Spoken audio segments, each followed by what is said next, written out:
Wash it out, the more it washed in. Oh, mummy, mummy, mummy, mummy, what shall I do? I'll have to stay a little blue. Paul Vella.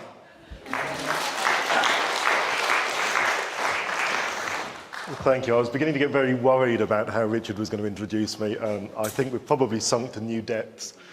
For those that don't know me, my name's Paul Vella. I'm a forensic computing expert witness.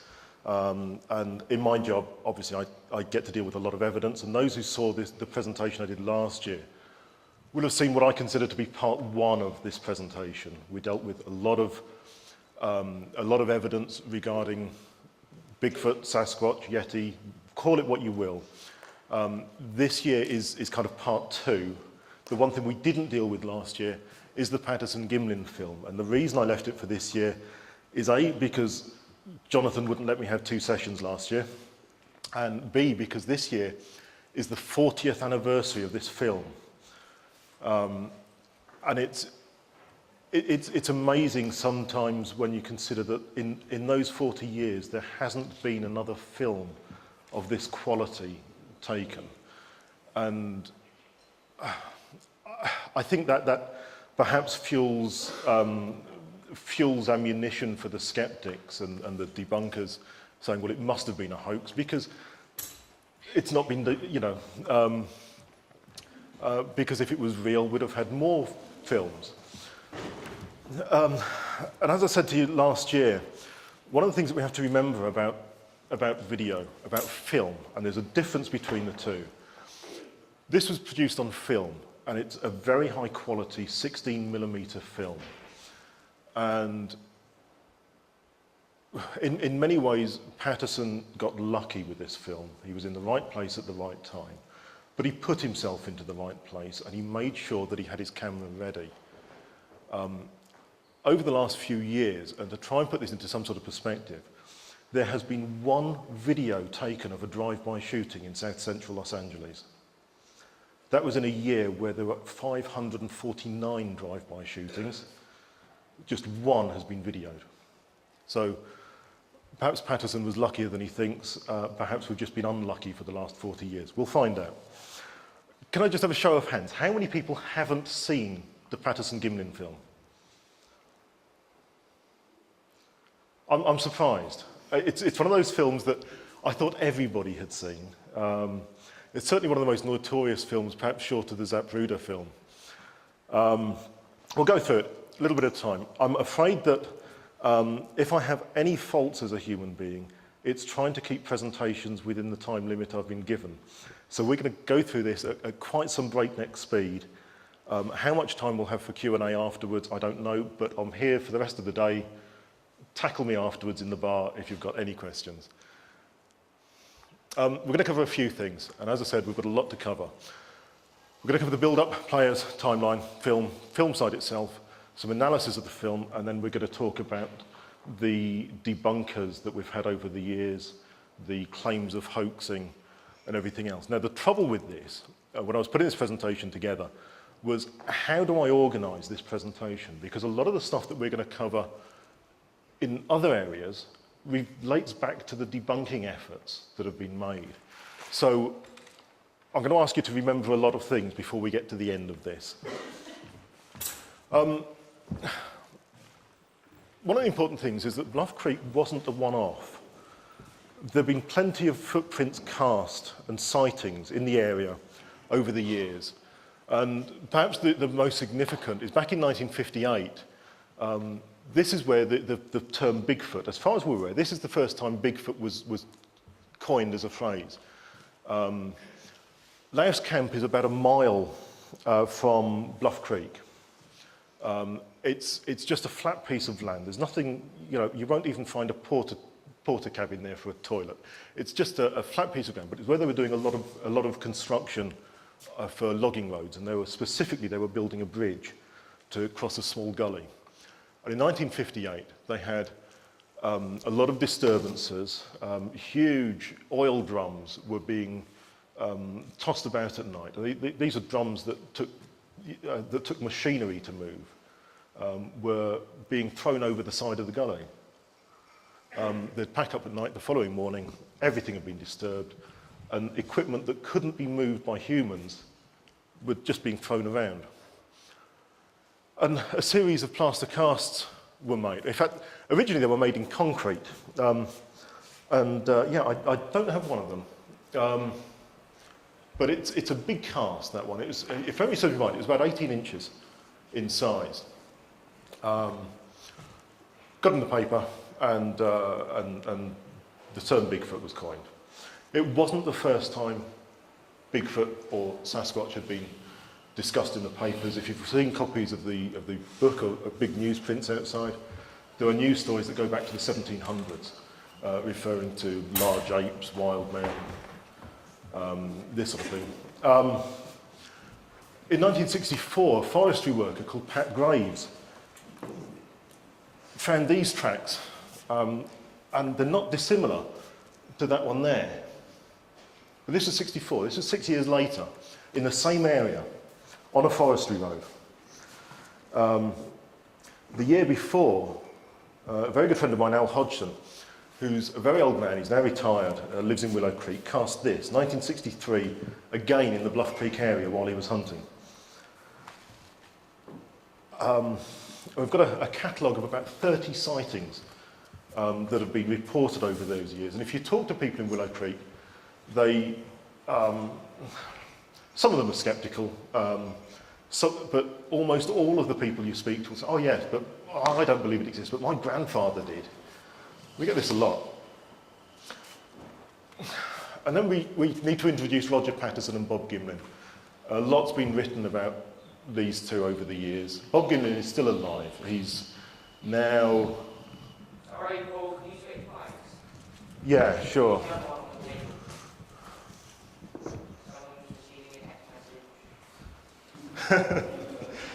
Oh, this one sounds a bit better anyway.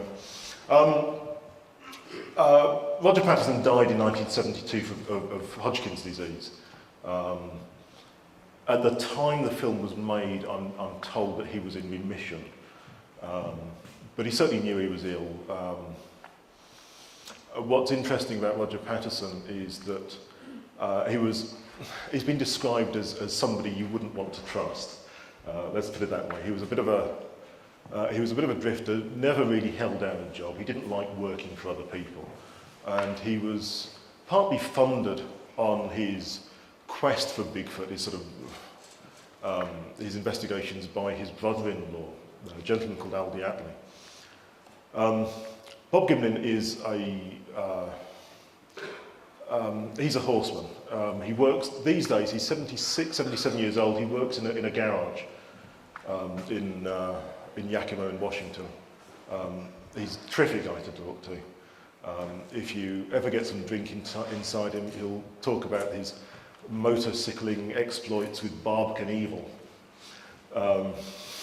He's a fun guy. What's interesting is that Bob Gimlin has made very, very little money out of this film. I mean, practically nothing over the years. He got a small payoff from Patricia Patterson. We believe that was somewhere in the region of about $10,000. But he's made nothing since, and he still continues to make no money. So we've got a few people to talk about. And we'll try and do them very quickly. Al Hodgson was spoken about. He used to own a hardware store. Lyle Laverty is now working for the Department of... Somebody's going to help me out. No, they're not. He's working for Department of Fish and Game, quite senior in the US government now. Bob Titmus has died. John Green is still alive. Renee de Hinden died a few years ago, as did Grover Krantz. Al Diatley is still alive but won't talk to anybody. And Jim Mclaren is still alive. On the other side, these are the people that try and mock us. John Landis is a particularly awkward person. And then we have the four that have caused problems in recent years with the publication of a book. We'll talk about them in more depth later. Now, one of the things we need to get straight is the timeline of what happened and when it happened. Because understanding what's supposed to have happened and comparing it to what's on the film, what we know about it, can help us try and put some of this stuff into perspective and try and verify some of this stuff. 59.5 seconds of film is shot, depending on the film speed. We're still not convinced about the film speed, but it was Friday, October the 20th, and it's very important that it's a Friday because it causes us problems. 1:30 p.m, and the simple explanation is that they had been in the area for about 3 weeks.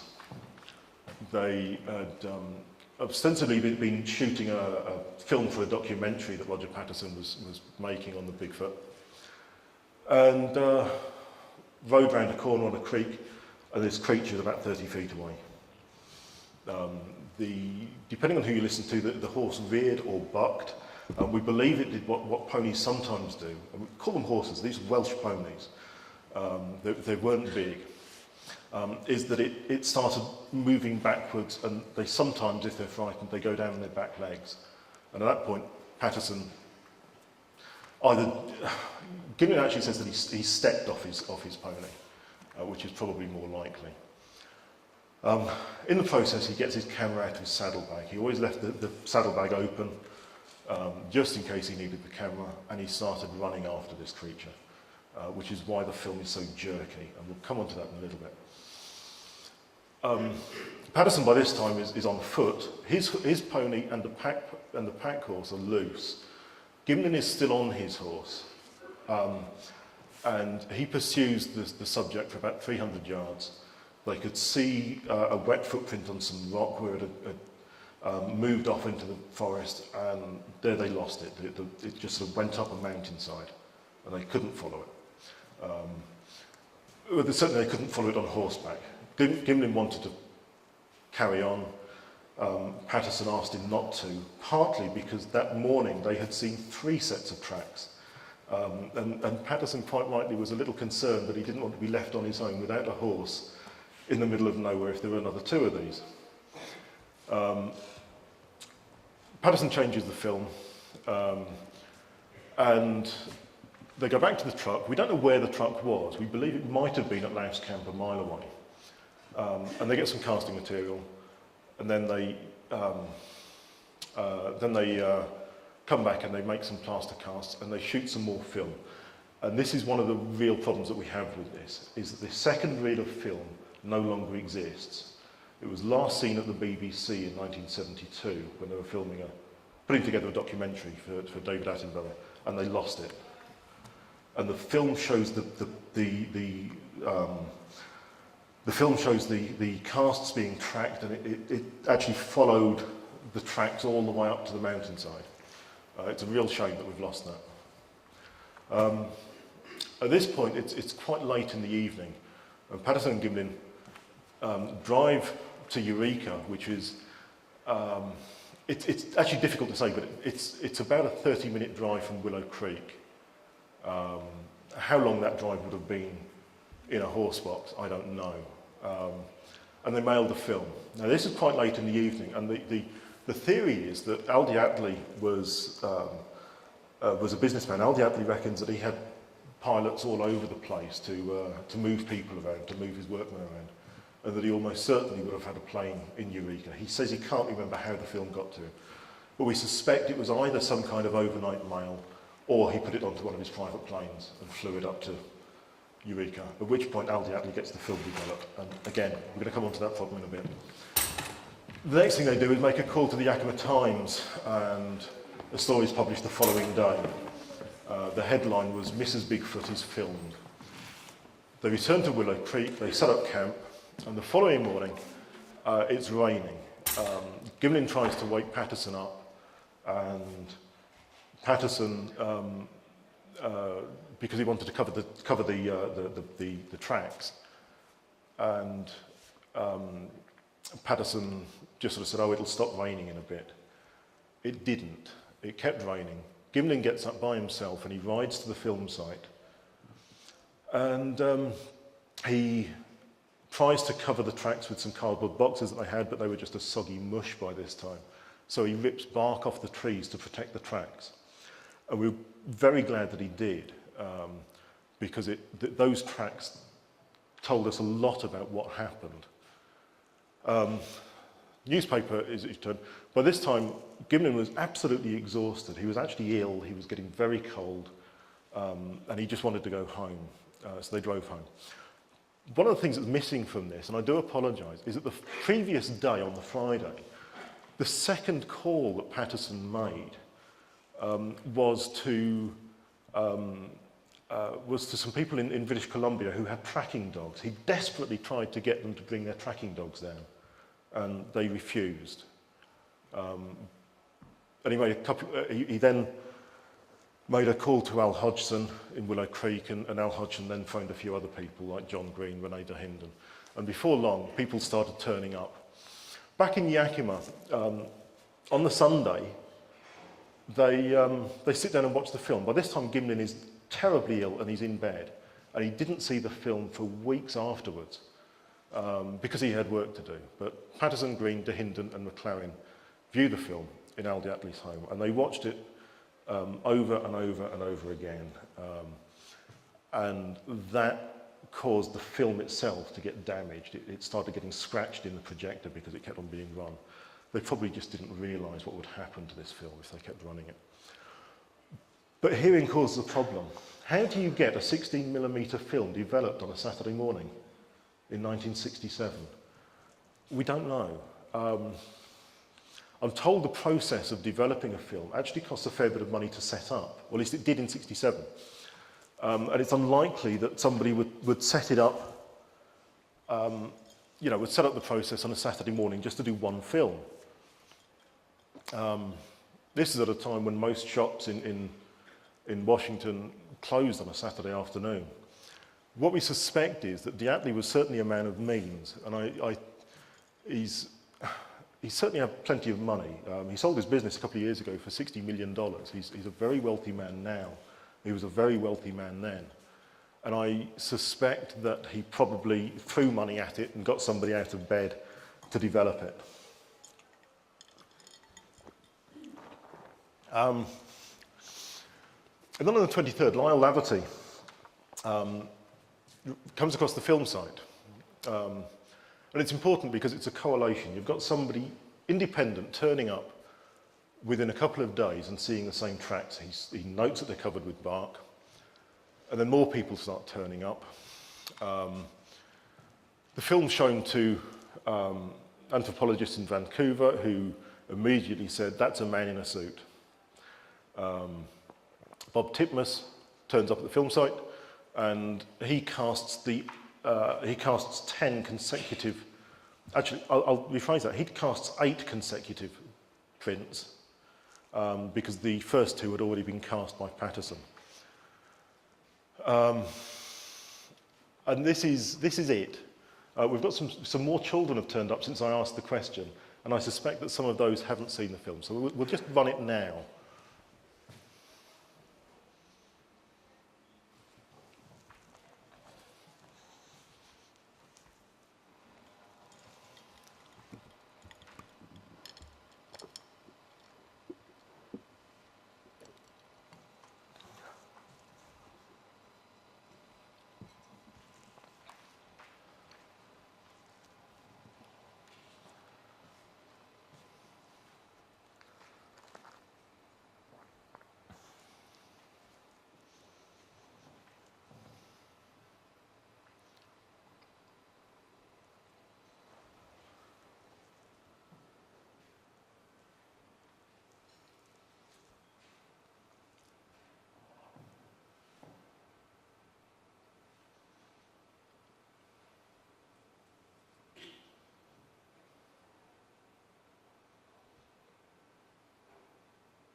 That's it. That's where the film ran out.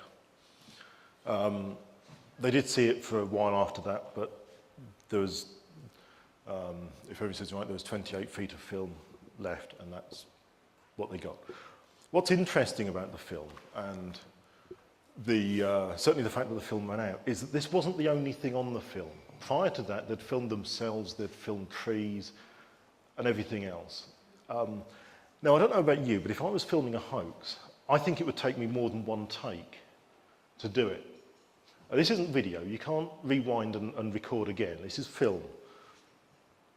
This was the only thing on the film apart from the earlier stuff that had happened over the previous few days.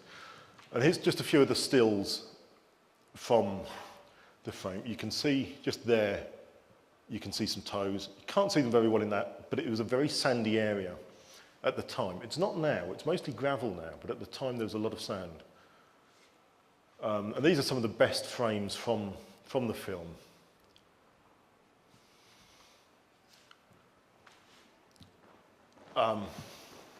Debunkers will tell us that this is a zipper line, that it's padding.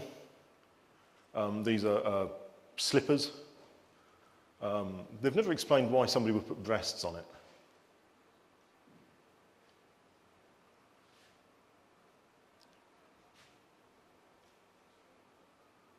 And you can see here, you can see quite clearly the eyes, the bridge of the nose, mouth.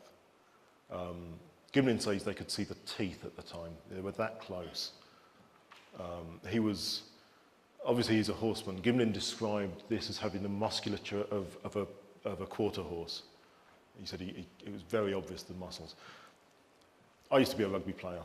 This is what impressed me the first time I saw it, was these calf muscles. They're bulging as the film runs. I think we've got another clear shot of calf muscles. There. Oh. Again, calf muscles.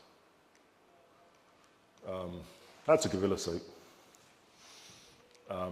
Gorilla suits don't have muscles on them. Again, we've got muscles around the thighs. I apologise for this being upside down. It's the way Google filmed things, but this is the film site, as seen on Google Earth. If you search for, if you go into Google Earth, you can have a look for it for yourself. This is the log jam that we saw in the film. A couple of years earlier, there'd been a huge flood, and all these trees had washed down the valley, and they all collected around this corner. And they're still there today. Or at least there are still logs there today. That log jam is still there. The flooding was quite extensive in the area. In Willow Creek, you can actually see where the tree line of new growth on the mountainside, where the trees have been destroyed because of the flooding. It's quite something. And here we have the route that the creature took across there. It's deceptive when you see the film,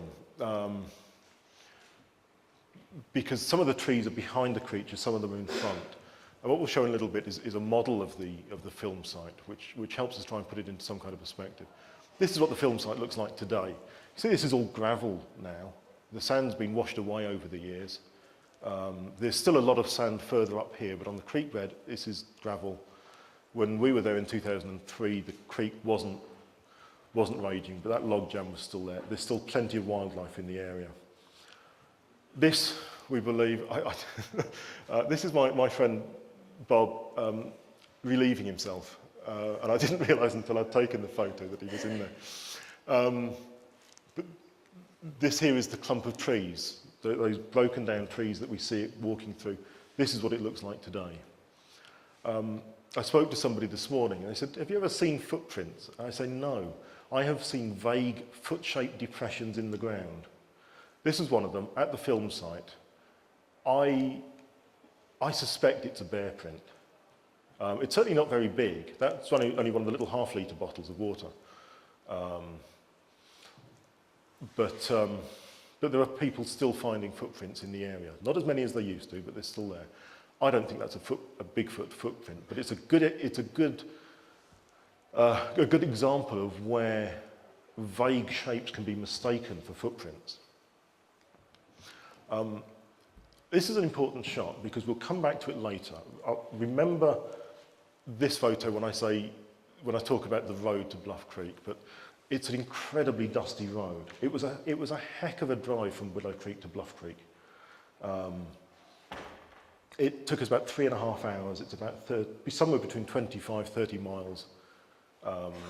It took us hours, up mountains, down mountains. one of the cars, brakes failed on us and we had to leave it behind.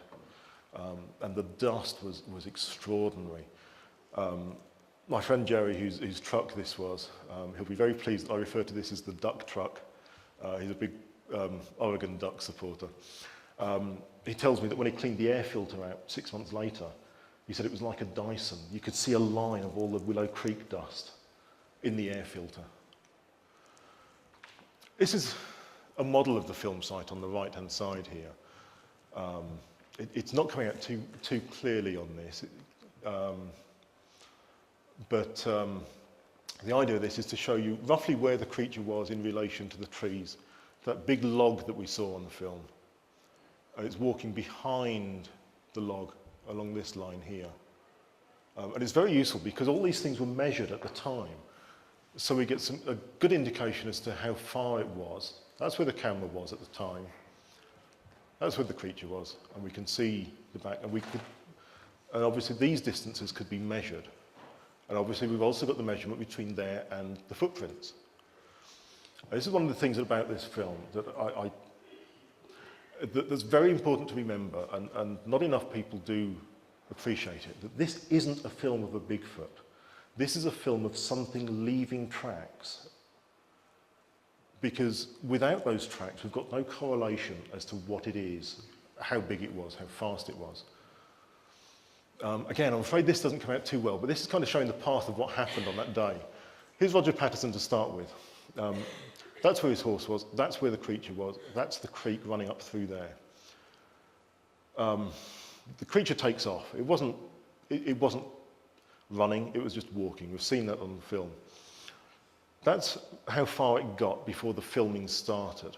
And this is Patterson starting to film. And you'll remember from the film when we showed it, that the first probably 20 seconds were very shaky. And they're important. They're very shaky, and Patterson is running to try and catch up with this. This camera's got no zoom, it's got no stabilization. It was set on sort of infinite focus, so everything was in focus, which is fortunate. But he started running after this. I don't know about you, but I'm not sure I would have run after it. And then the creature starts walking away. This is where we get the famous frame 352. This is the best piece of footage you look across here. Then it starts walking off into the mountains, and you saw at the end of the film him trying to reposition himself so that he got a better angle through the trees to see it. This work was done by Bob Titmus to measure it out and map it. This is frames from a new computer mapping of what happened. I've only had a chance to play with this once, but it was a lot of fun, and it enables you to watch the film from any angle. Or watch the animation of the film. Patterson's horse rearing. I absolutely cracked up when I saw that being animated. Then the creature starting to walk away, Patterson starting to film. And Patterson goes into the creek and out the other side to try and catch up with this thing. One of the things that Gregory's colleague Igor Bortsev did in order to try and establish how fast the sort of dynamics of it, was he measured the timing between the jerks of the camera as he's running, with the theory being that as you're running, the camera's going to go up and down and up and down. So he's measuring the sort of bottom of the camera to see how fast Patterson was running. But that also helps us work out what the film speed was. And we'll come back to that in a little bit. This is a really nice animation of the best frames.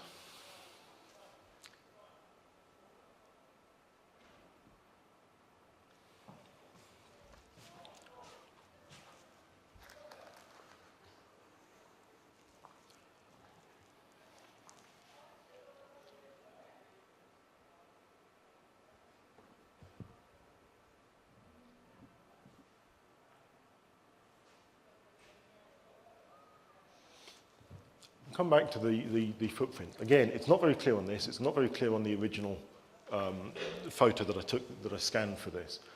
But these are the footprints. They are just visible. This is from the second film, or photographs from the second reel of film that we saw. What's interesting about this, and I do apologise for this being in inches and not metric, I didn't have time to convert it, but we can see it increasing as it's walking across there. It's getting faster and faster and faster. This is Jim Mclaren. We talked about him. He was on the film site within a few weeks. Jim McLaren's 6'5.5", and we can see here. It's not very clear, but that's Jim McLaren's head, and this is where we've lined. Where I say we, I didn't do it.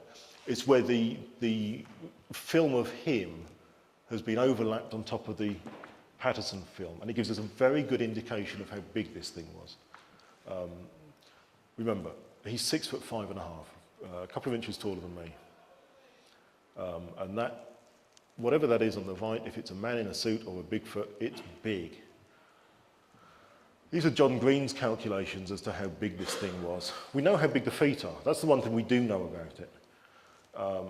And very clever people have used the camera angles, knowing how tall Patterson was, knowing how far away it was, to work out how big the creature was. And the problem with that is that different people come up with different answers. The biggest being 7'2", the smallest being 6'4". I think it was probably somewhere nearer the 6'6", 6'7" mark, and that's pretty much what John Green came up with here. Just a little over 2 meters, which is 6'6". This is the best comparison I could find with a human. Andre the Giant, as he was in the late 1980s. The small kids won't have seen Andre, but at the time he was wrestling, he was billed at 7'4". He was actually 6'10", but he was big. And I did a little bit of checking and discovered that at the time this film was shot, he was in New Zealand. So we know it's not him. He was a lot thinner then, anyway. But that gives us an idea of just the sheer bulk of this thing. We're going to get into a little bit of measurements here, and I do apologise, but it's very important. Kids, if you've never done it, when you get home, measure the distance between your middle finger to middle finger as your arms are outstretched. It will be very, very close to your height. And that's common amongst humans, but apes are different. And the important thing about it is that we can measure what's called the intermembral index. In short, length of your arm multiplied by 100 divided by the length of your leg gives you an index. Humans nearly always come out at about 69, between 68 and 69, depending on whether it's male or female. And as you can see, chimps and gorillas have a higher index. The Patterson creature, depending on who's measured it, works out at somewhere between 80 and 90. In other words, the arms are too long for it to be human.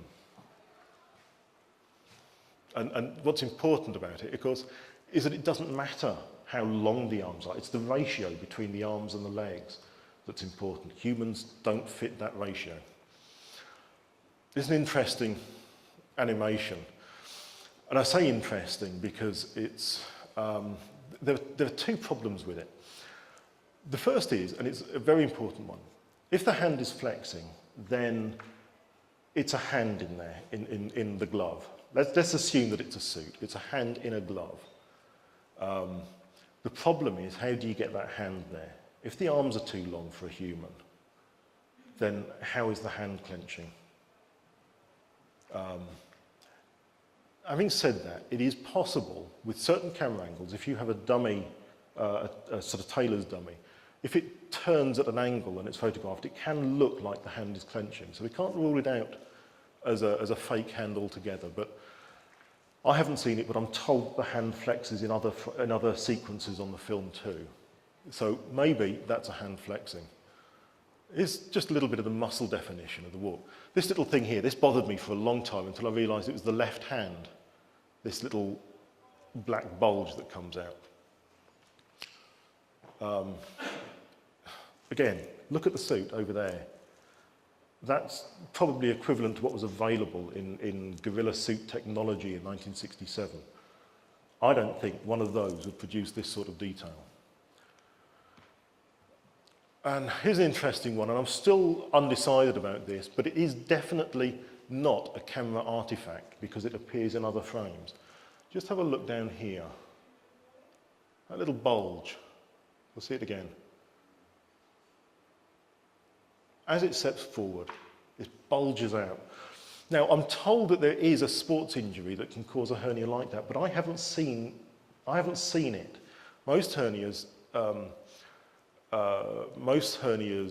related to the thigh seem to happen around the groin area, and that isn't. That's definitely on the thigh, closer to the knee.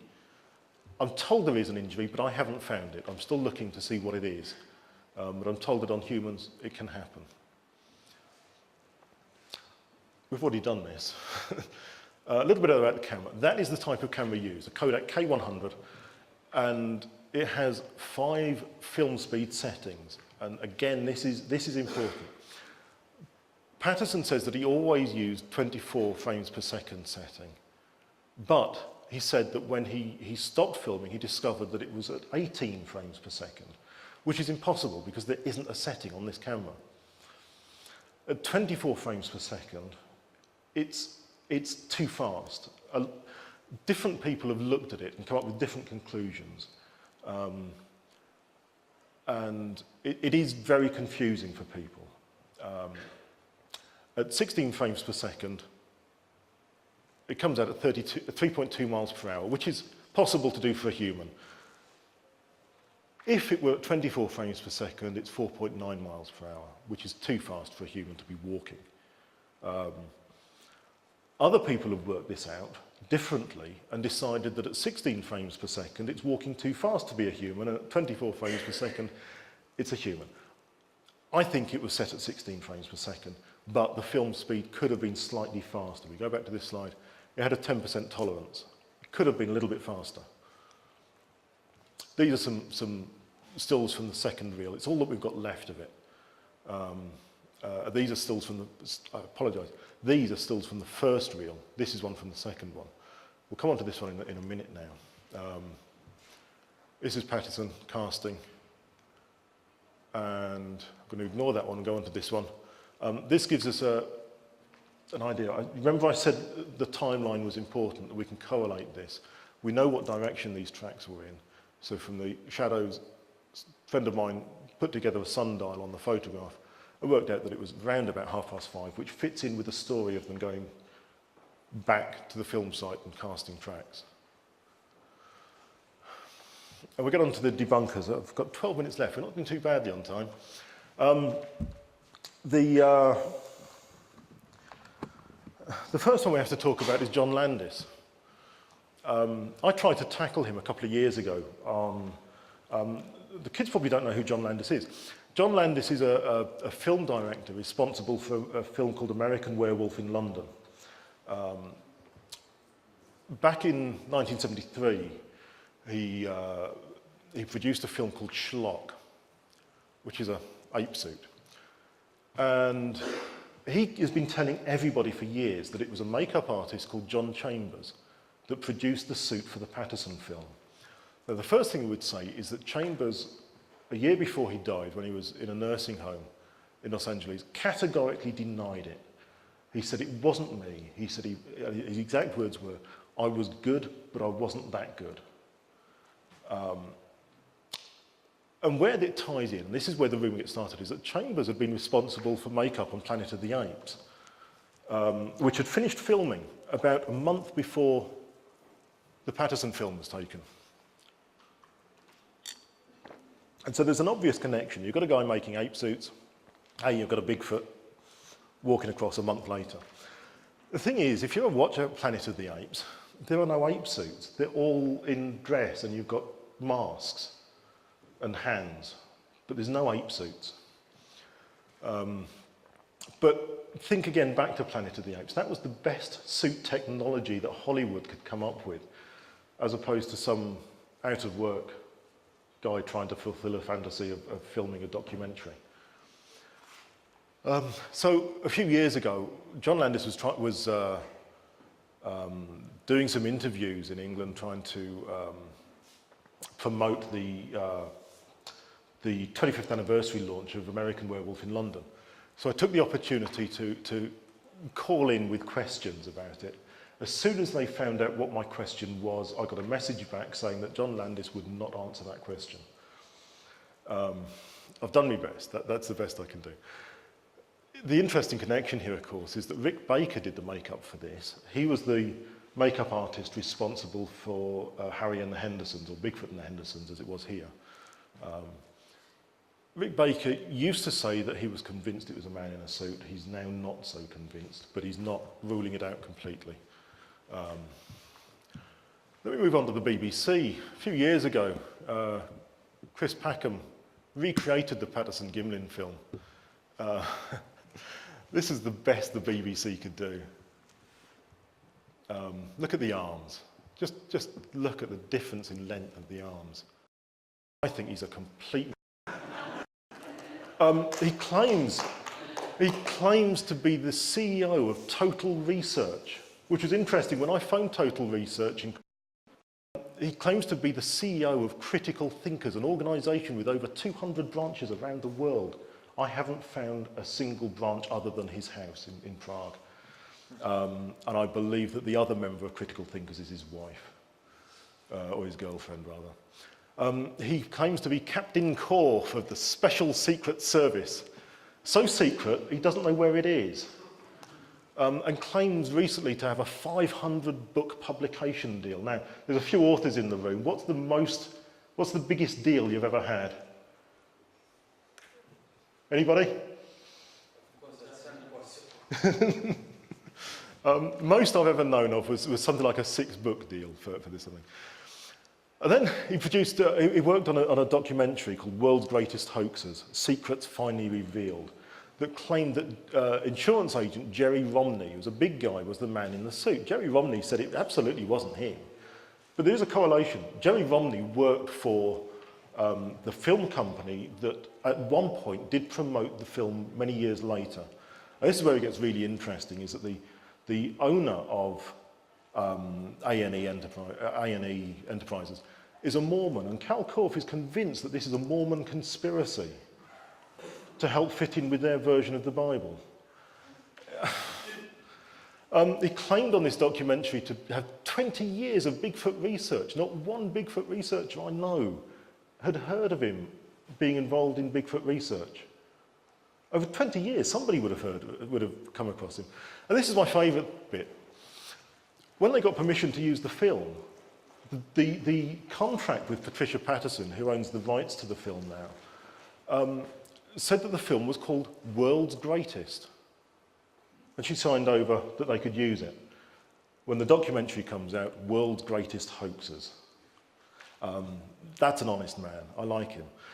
My very favourite thing from this documentary is he says that primates don't have a hairline down the back, and it's a zipper line.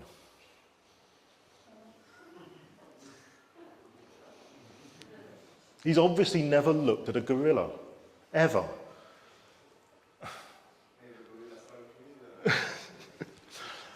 Now, it's easy to make fun of the likes of Mr. Korff, and it's good fun, I've got to be honest.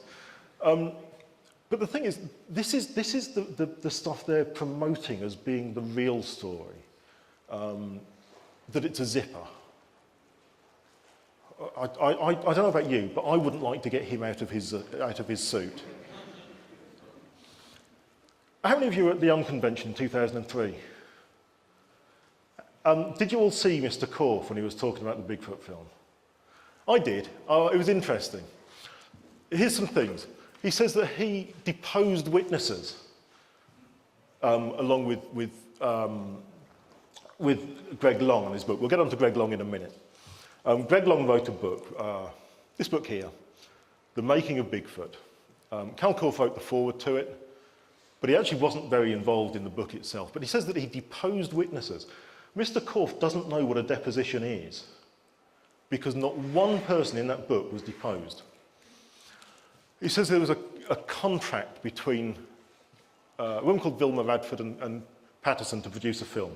Yes, there was. It was a very badly typed one-page document where basically Vilma Radford is lending him $500 to be paid back with interest. He said that Bob Hieronymus, the man who later turned out to be the man in the suit, walked funny, walked like Bigfoot because he'd been in a car accident. The car accident happened in 1971. He says that Patterson knew he was dying. Well, he wasn't. He was in remission. He thought he was going to live. He knew he was ill, but he thought he was going to live. And quite honestly, all the money that he made out of this film, he ploughed back into research. He kept on trying to find another creature. And you've got to ask, if when he knew he was dying and he wanted to make some money, why not just make another film? If you're that good at hoaxing it, do it again. This is my favourite thing. Because Patterson was planning on building a Bigfoot theme park. And this relates back to a segment in the book where Roger Patterson was working out of an office in an old ghost town. And he'd have got away with it too had it not been for those pesky kids. He obviously hadn't read the book. In March 2004, he said that Bob Hieronymus will be put back into the original suit. Those are his words, not mine. The original suit. They haven't done it. And here, he says he's cooperating. An email to me, he said that he was cooperating with the police to bring about consumer fraud charges against Bob Gimlin. The US Attorney General's office deals with fraud charges, not the police. I don't know who he was talking to. But it's just incredible. Then we get on to Greg Long's book, and there's a few good things about the book. It's where the film processing problem was first highlighted, and I've got to give him credit for that. He spends most of the book assassinating Patterson's character. He interviews everybody that didn't like him. And the book's, it's an incredible book. I do recommend that you read it. I really do. Just read it with a bit of skepticism as to his stories. I can tell you that there are 21 donut eating sessions in the book. But there's other problems with it. And the biggest problem, and I don't know how the publishers overlooked it, is that Bob Hieronymus, who claims to have worn the suit, describes a completely different suit to the man who claims to have made it. Completely different. And we'll get onto that in a second. Bob Hieronymus claims to be the man in the suit. He's just over 6 foot tall. Remember Mclaren's photo? 6'5.5". Bob Hieronymus is shorter than me. He promised that Patterson he said that Patterson had promised to pay him $1,000, which he never did. And here, remember that car? I told you to remember the car. He says that they travelled 5 miles up the road to Bluff Creek. It's not 5 miles. It's a long, long drive. We were exhausted by the time we got there, so much so that we didn't even go and see the film site. We just set up camp. We were that tired. He says that Bluff Creek was dry at the time. I'm told that Bluff Creek never runs dry.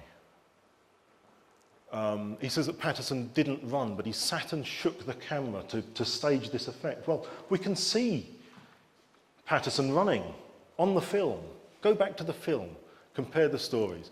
And then he says Patterson, this is an interesting bit, Patterson gave him the film to mail from Eureka. Well, according to Bob Hieronymus, he was driving back to Yakima that day. Why not take the film with him and deliver it in person, if he's hoaxing? There's an awful lot more to the book. Read the book and then email me, and I'll point you at the best analysis of the book. But do read the book. Again, we can go back to the intermembral index. He doesn't fit. His shoulders aren't broad enough. His arms aren't long enough. I don't think I've got... Yes, I do have this still. This is the best. This is the best thing. You cannot fake the distance between somebody's foot and somebody's knee. Line up the two and see how it comes out. It's not the same person. I was threatened with a copyright suit for posting this photo on the internet. The best thing is that Greg Long, who threatened me with court, doesn't own the copyright to this photo in the first place, but that is what he claims is the suit.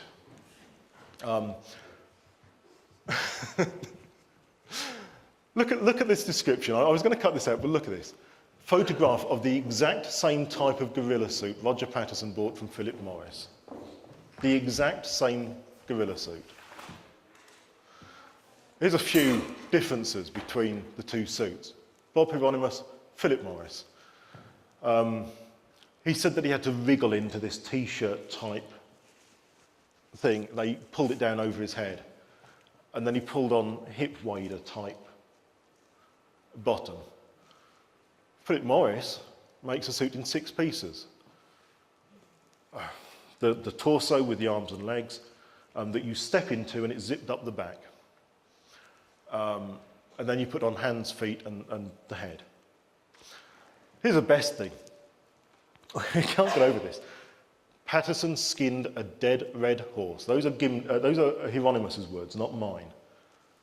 Philip Morris makes a fabric suit out of diamond. Bob Hieronymus owns horses. He knows what horses smell like. He's owned horses all his life. He said that it was a football helmet. It gets more ridiculous, the story. He says that the helmet was a bit like a football helmet. And he stuck his glass eye to the outside of the helmet so that as he turned, you could see the eye looking at the camera. That's not what Philip Morris makes.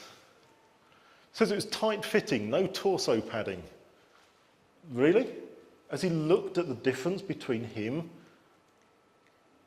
in 1967, he's a lot bigger now. That's what he looked like in 67. He said that they put shoulder pads to bulk him up. Well, Philip Morris doesn't think that shoulder pads would fit into the suit. And Philip Morris certainly doesn't make suits with breasts.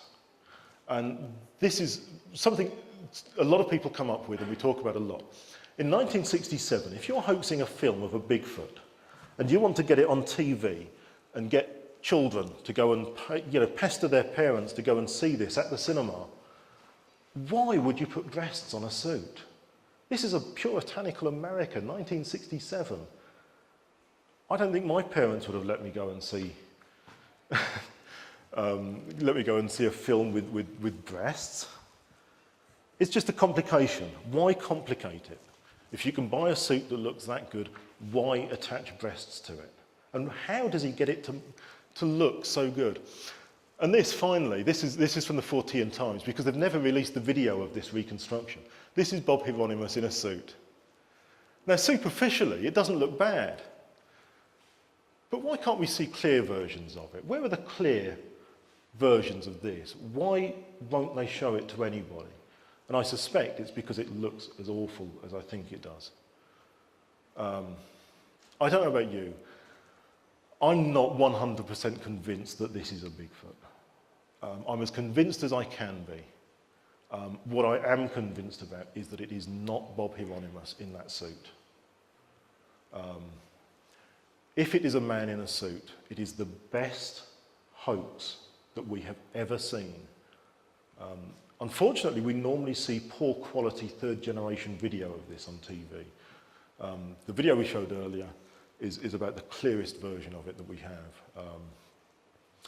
But just look at it. Look at the definition. Look at these muscles around the thighs. Look at that. Look at that there. Look at the calf muscle. Look at the breasts. Do you really think that's been attached to a fabric suit? And, you know, they, again, we've got, you know, I suspect, it's not fantastically clear, but I suspect we've got some sort of bald patches. If anybody owns horses, you'll know that they sometimes rub and you get sort of bald patches of hair. And I suspect that's what we've got in areas like this. But they can't explain this. They can't explain this. They can't explain that.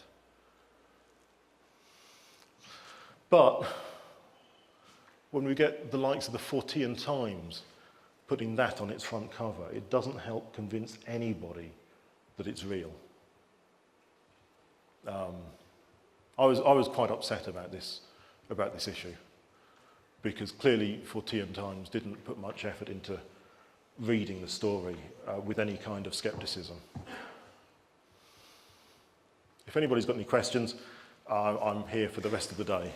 Or jot down my email address, it's very easy to remember, or contact John. But if anybody's got a couple of questions now, I'm not sure how much time we've got. I've probably run over again like I normally do. Can you tell me what the film stock was, please? Sorry? Can you tell me what the film stock was? It was Kodachrome 2, to the best of my recollection. So only Kodak would be able to process that?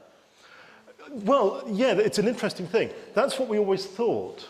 And then Rick Knoll, who lives in Washington, started doing some research into this, and he believes that there were copycat processors at the time available. But he's still not convinced that you could have found one that could have done it on a Saturday morning. It's awkward. We're told at the time that the film would have been needed to be sent off to one of Kodak's processing plants and returned, but there were, certainly in Seattle, there were at least two sort of miniature processing plants that could have done it. But we're not sure. But yes, you're right. In theory, it needs to be sent to Kodak. But we believe there were sort of copycat processors that could have processed it. But it's one of the inconsistencies. One of the things that Greg Long says to explain that is that the film was filmed weeks earlier. He believes as early as September of 1967. And there's a few problems with that theory, and that's the colour of the foliage in the film, that the leaves wouldn't have turned that shade that early in the year. It tends to happen at the beginning of October. And the other thing is the tracks. Lyle Laverty had visited the site both before and after. Didn't notice any tracks before, did notice them afterwards. So, I don't know. It's the biggest puzzle about this film is how that film got developed so quickly. I suspect that it's probably something very simple, like they're mistaken about when they showed the film to people.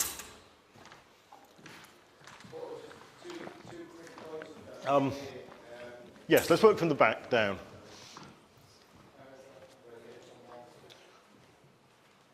Sorry.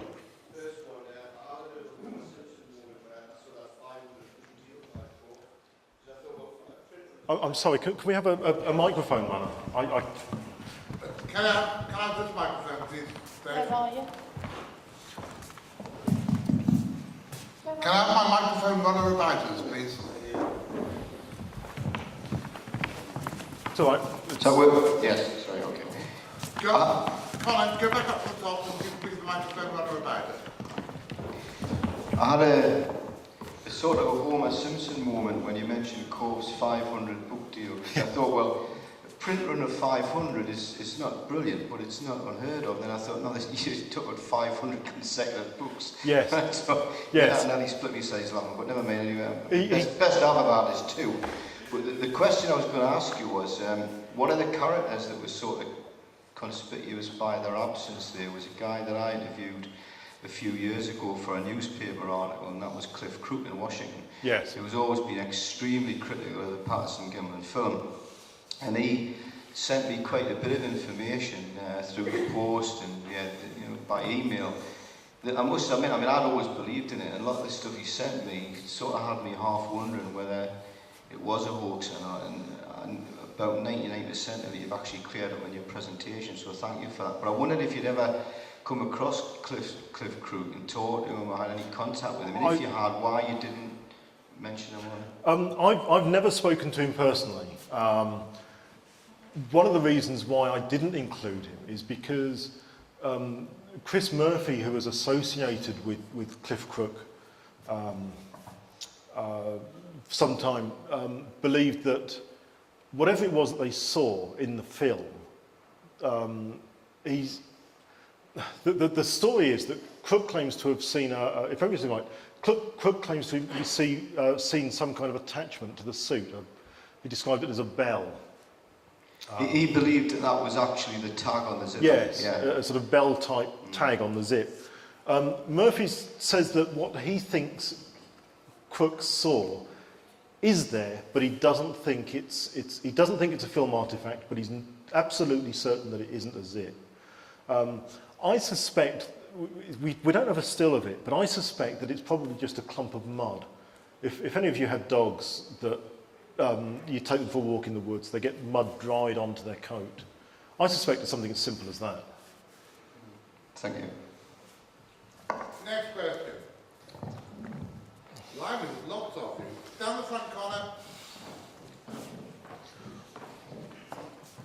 Katie. Give it to Katie. Ladies first. The first time you saw the film of the Bigfoot, did you think it was fake or real? I don't remember. I was 4 years old. It was the BBC production that lost the second reel. It was a 1972 production, so I would have been 4 years old at the time. I thought it was a monster for a long time. I don't know what I first thought, but certainly as a child I thought it was a monster, and I wanted to see one. I really, really wanted to see one. And I do remember being disappointed that they didn't have one at London Zoo when I went there for my 5th birthday. So, yeah, I don't remember exactly what I remember. I do remember as a child thinking that it was a monster, and why, like a lot of people, when I was young, I thought there was one of them, that it was just this one, and I couldn't understand why there would just be this one of them. And I think a lot of people today, when they talk about Bigfoot, they think there's just this one creature. Well, it can't be. There must be breeding populations. But yeah, as a child, I thought it was a monster. I desperately wanted to see one. Next one. Next question. Okay. Connor, gentleman in the front. I want to return to the film stock. Yes. You were talking about Kodachrome 2? I believe that's what it was. But how come we're seeing this in black and white? It's not. These stills have been these are actually individual frames from the film that have been pieced together. Because it took a lot of work for M.K. Davis, who put this animation together, to do it. He deliberately put it together in black and white, because the various stills that he had to work from had been, they didn't take them all from one film or one copy of the film. He used multiple copies and picked the best quality of each frame. And so, because they'd used different processes, the colours were slightly different. And he decided the best way to do this animation was to do this particular animation in black and white. But the film that we showed earlier, that was colour. Yeah. A little bit washed out because of the projector, but certainly the colours are very vibrant in the film. There's still an original film around. That's the master film. No. Nobody knows where that film is, and I'm told that if it hasn't been looked after carefully, it will have disintegrated by now. Kodachrome is a pretty stable film. It's the most stable colour film. Nobody knows where the original is. There were 5 copies made of that. I know where 2 of them are. I don't know where the others are. I know Grover Krantz owned one, which I suspect has been donated to whatever university he donated his casts and other material to. So we probably know where 3 of them are. The other 2, I've no idea. Okay. These have been taken from John Green's copy.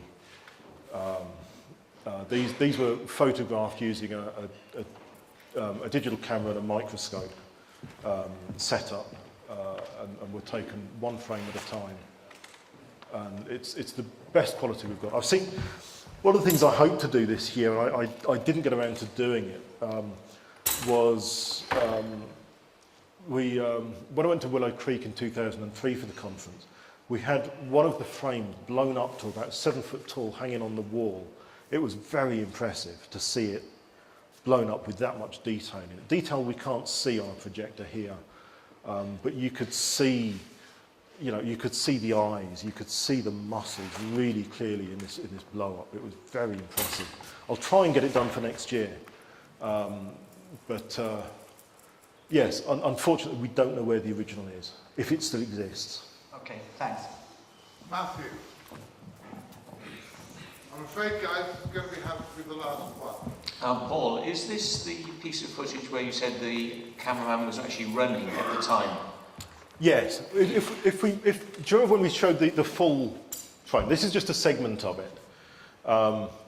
This is just a segment of the best frames of the film. Would he have been running at this point? Because the thing that troubled me was it didn't look like there was a perspective change, so I wasn't seeing... No, he was absolutely standing still at this point. Right, that's what when we went back to the original film, when we showed the whole thing, it was very jerky for about the first 20 seconds. That's where he's running. Right. This camera doesn't even have a rubber eye cap. I mean, it's a dangerous piece of equipment to try and use if you're running. No idea whether he'd filmed anything. One of the reasons he said he wanted to get the film processed quickly is because he had no idea what he'd filmed, and he didn't get a very good look at it because he was trying to. I mean, you know what it's like when you're trying to film something, you don't see what's actually going on very well. So he wanted to see whether he'd caught anything on film. He didn't. Are there any more stabilisations like this? Because this seems like a very good technique for enhancing things to be able to see more.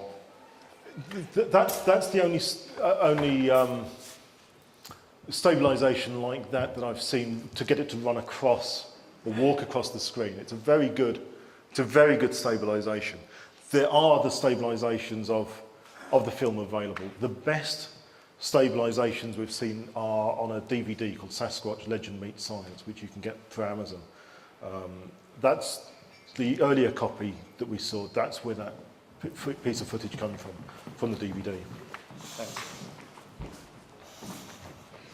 Paul, I would apologise for having to truncate your question and answer session, but you drank all my malt whiskey last night, so you deserve it.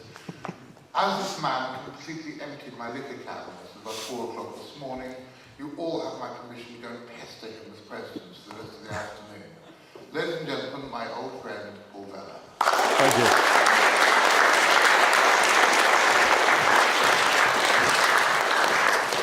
Now, I've got a bit of slightly sad news for you. You've all known Ross, who's been my microphone runner about for the last 2 days. Well, he's got a cold today and he's feeling rather poorly. So I want to introduce you to my 2 new microphone runner abouters, Connor and Greg. Hey!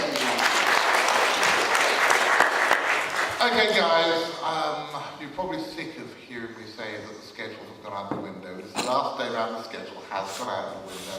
You've got a half-hour break before we come back for Larry and Peter, and then there's no point in pretending we've still got a mystery guest. It's actually Nick Redfern, as you know, who's going to be oh, shut up, you. It'll be Nick Redfern will be talking about the man-monkey of Ranton, and then you lot are all going to have to jostle for position to get the only 6 copies of his book for the Ranton.